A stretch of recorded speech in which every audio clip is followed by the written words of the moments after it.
By March 1945, the war in Europe was a battle of geography and attrition. The Allied armies, a sprawling behemoth of men and materiel stretching from the North Sea to the Swiss Alps, stood at the banks of the Rhine River, the last great natural barrier guarding the German heartland.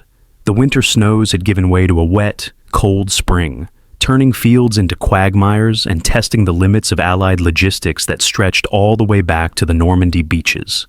For the Supreme Headquarters Allied Expeditionary Force, the question was not if they would cross, but where and at what cost. From the German perspective, the situation was dire. The Wehrmacht on the Western Front was a skeleton force, bled white by years of relentless combat. Fuel was scarce, replacements were non-existent, and Allied air supremacy was absolute. Yet, they were defending their homeland. Their strategy hinged on one desperate gamble: correctly predicting the location of the main Allied crossing, the Schwerpunkt, and concentrating their dwindling panzer reserves to smash it before a bridgehead could be established.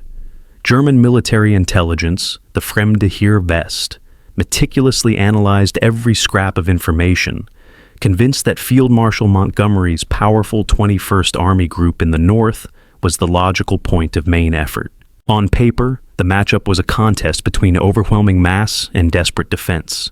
The U.S. Ninth Army, tasked with crossing the Rhine near Wesel as part of Montgomery's Operation Plunder, possessed a staggering advantage in artillery and armor. The Germans opposing them, primarily the 1st Parachute Army, were battle-hardened veterans, but were critically short of tanks and heavy weapons. The German command believed their only hope lay in a swift, decisive counterattack. For the Allies, success depended on getting across the river with minimal losses, and that required the Germans to be looking the other way. 10 miles south of the planned crossing sites, in the pre-dawn gloom near the town of Viersen, a different kind of army was preparing for battle. There were no rumbling engine pools, no clanking of steel treads, no shouting sergeants drilling infantry platoons. Instead, the dominant sound was the low, steady chugging of air compressors. Men from the 23rd Headquarters Special Troops, a unit whose existence was one of the war's most closely guarded secrets, moved with quiet efficiency in the mud. They unrolled vast bundles of rubberized fabric, connected hoses, and watched as monstrous shapes slowly swelled out of the darkness.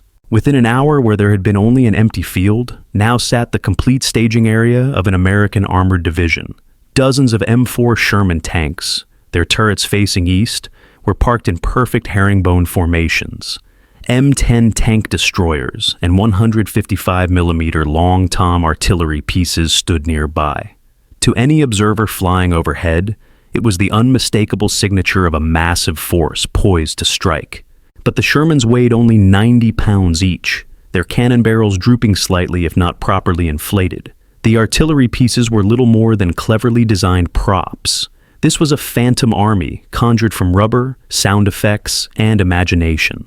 For the men of the 23rd, it was a familiar, nerve-wracking routine. They knew a single well-placed artillery shell could kill an entire tank company, and a curious German patrol could unravel the whole deception. A German reconnaissance flight was their greatest fear and their ultimate objective. As the morning mist began to burn off, a lone Focke-Wulf 190, flying fast and high, streaked overhead. In the American command post, a young lieutenant from Brooklyn held his breath. "If he takes the bait," he later wrote, "we save lives. If he sees through us, we're just a bunch of artists with targets painted on our backs." The German pilot banked, his camera capturing the scene below. A formidable armored fist aimed directly at the German flank. The evidence appeared undeniable. Where a real American division comprised over 15,000 men and tons of steel, this illusion was held together by fewer than 1,000 soldiers and a lot of air. The photographs were on their way to a German intelligence officer, whose report would help seal the fate of thousands.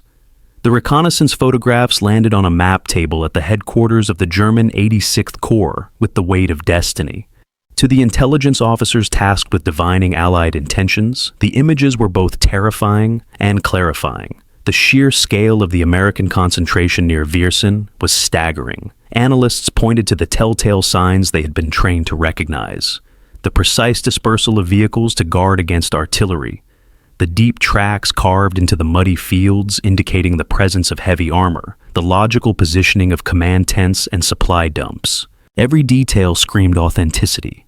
The report sent up the chain of command was unequivocal. A powerful American force, likely a full armored division supported by infantry, was massing for an assault far south of where the main crossing was anticipated. "The disposition is textbook," one German captain noted in his log. "They are either supremely confident or supremely foolish. We must assume the former." This phantom force, impersonating the U.S. 30th and 79th Infantry Divisions, had seized the German imagination. The visual bait was taken, but a picture, however convincing, was not enough to move an army. The Germans listened intently, their sophisticated listening posts straining to catch the sounds of the coming storm. They would not be disappointed. As darkness fell over the Rhine Valley, the second act of the deception began. This phase of the battle would not be fought with rubber tanks, but with wire recordings and 12-ton sound trucks. Men from the 3132nd Signal Company Service Battalion maneuvered their specially equipped half-tracks into hidden positions, unlimbering massive speakers and aiming them toward the German lines. The illusion shifted from the visual to the audible. An American armored division on the move has a unique and deafening acoustic signature, a symphony of organized chaos that the men of the 23rd Headquarters Special Troops had perfected. A lieutenant gave a signal, and a technician dropped a needle onto a spinning platter. Suddenly, the night air was torn apart by the sounds of war. It was not mere noise. It was a meticulously crafted narrative. First came the low, intermittent rumble of tank engines being warmed up. This was followed by the unmistakable clatter and squeal of Sherman tank treads on cobblestone streets, a recording made miles away and weeks earlier. Shouted commands, the metallic clang of engineering crews assembling pontoon bridges, the whine of a lone jeep racing between command posts. Every sound was layered in, broadcast for several minutes, then stopped, moved to a new location, and started again to simulate the movement of multiple units. While a handful of GIs shivered in the cold March night around their strange machine, they were projecting the acoustic ghost of over 15,000 men. The Germans had nothing to compare to this technological witchcraft. Their own forces were so short on fuel that the sound of a single moving panzer was a rare event. The cacophony they heard from across the river sounded like the hammer of God preparing to fall. Adding to the sonic assault was the work of the radio operators. In another concealed truck, a soldier who had been a radio specialist in civilian life mimicked the specific rhythmic keying style, the fist, of a radio operator in the actual 30th Division. He broadcast streams of meaningless coded traffic, creating the chatter of a busy command net. The Germans, listening in, heard what they expected to hear: a division preparing to attack. The combination of what they saw in photographs and what they heard with their own ears was overwhelming. The Phantom Army felt undeniably real. In a command bunker near Wesel, a German general, starved of reliable intelligence and facing pressure to act, made the critical decision. He ordered a significant portion of his meager panzer reserves, the very force meant to repel the main crossing, to move south to counter the Ghost Division. On the night of March 23, 1945, a colossal silence fell over the northern Rhine front, a heavy blanket of anticipation that precedes the greatest violence. For the men of the U.S. 9th Army huddled in their jumping-off positions, this was the moment the entire war in the West had been building toward. Their objective was the far bank of the dark, swift-moving river, a shore defended by an enemy fighting for his own home. Every infantryman knew what to expect: a murderous crossfire on the water, followed by immediate ferocious counterattacks from German panzer reserves the moment they touched the eastern shore. Then at 9:00 p.m., the silence was annihilated. Over 3,000 Allied guns, a concentration of artillery unmatched in the campaign, opened fire in a single, deafening roar. The earth shook as tons of high explosives rained down on the German positions across the river. Under the cover of this iron storm, the first assault boats carrying men of the 30th and 79th Infantry Divisions slipped into the black water. The crossing was underway. Troops gripped their rifles, their knuckles white, bracing for the inevitable maelstrom of machine gun fire and the appearance of German armor on the opposite bank. But the expected armored counterattack never came. While the German infantry and flak gunners who survived the barrage fought back with characteristic tenacity, their resistance was isolated and uncoordinated. The steel fist of the 116th Panzer Division, the critical mobile reserve tasked with shattering any Allied bridgehead in this sector, was conspicuously absent. The American infantrymen who clawed their way up the muddy eastern bank found themselves fighting machine gun nests and rifle pits, but the dreaded Shermans and Panthers they had been briefed to expect were nowhere to be seen. "We were geared up for the fight of our lives," one platoon sergeant recalled. "We hit the bank, took our first objectives, and just waited for the tanks." The quiet was louder than the shelling. Miles to the south, the Ghost Army was still putting on the performance of its life. As the real crossing began, the 23rd Headquarters Special Troops escalated their sonic deception to a fever pitch. Their powerful speakers now blasted the sounds of a full-scale armored assault in progress. They augmented the audio with pyrotechnics, using flashes of light to simulate the muzzle blasts of a massive artillery duel. For the German command of the 86th Corps, the situation was hopelessly confused. They were receiving frantic reports of a major river crossing near Wesel, but the cacophony and radio traffic from the Viersen area suggested an even larger attack was unfolding there. Their own intelligence had confidently predicted the southern thrust.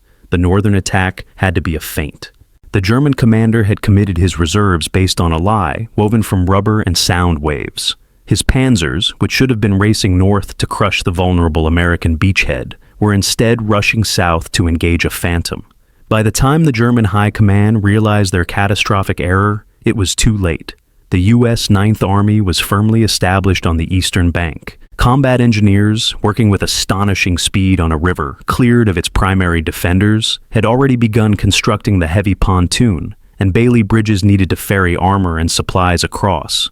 The window for a successful German counterattack had slammed shut.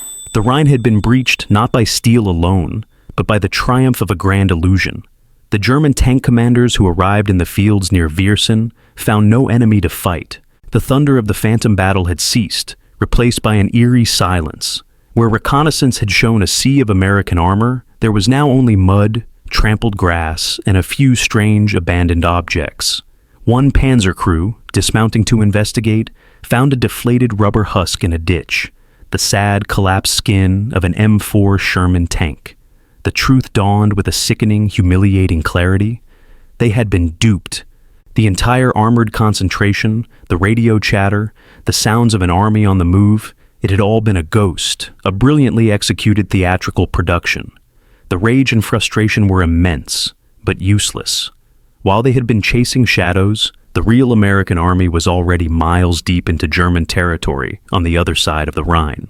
The success of Operation Viersen, the 23rd Headquarters Special Troops' final and most ambitious deception, had immediate and decisive consequences. With its armored reserves drawn out of position, the German defensive line along the Rhine crumbled. The U.S. Ninth Army consolidated its bridgehead and, alongside the British, drove deep into Germany, ultimately helping to encircle and capture over 300,000 German troops in the Ruhr pocket. The war in Europe was shortened by weeks, perhaps months. Military planners estimate that the Ghost Army's deceptions, particularly this final one, may have saved between 15,000 and 30,000 Allied lives. It was a staggering return on an investment of rubber, speakers, and imagination. For the men of the Ghost Army, victory brought no parades or public accolades. Their mission and methods were deemed too valuable to reveal, and their unit's official history was immediately classified top secret. They packed up their inflatable props and their sound trucks, their existence known only to a handful of senior commanders. They were a unique collection of soldiers, artists recruited from New York's Pratt Institute, sound engineers from RCA, architects, actors, and designers. They had used their creative talents not to destroy, but to deceive, fighting a sophisticated war of perception on a battlefield of the mind. While other units measured success in territory gained or enemies killed, the 23rd measured its victories in the mistakes of the German High Command and in the Allied lives that were never lost. Their legacy remained hidden for over 4 decades, the story of their exploits shared only in hushed tones at quiet reunions. When their story was finally declassified in 1996, it revealed a crucial evolution in the art of warfare. The Ghost Army proved that information and illusion could be weapons as potent as high explosives. "Our job was theater," one veteran explained late in his life, except the audience was the German army, and the reviews were written in their operational orders.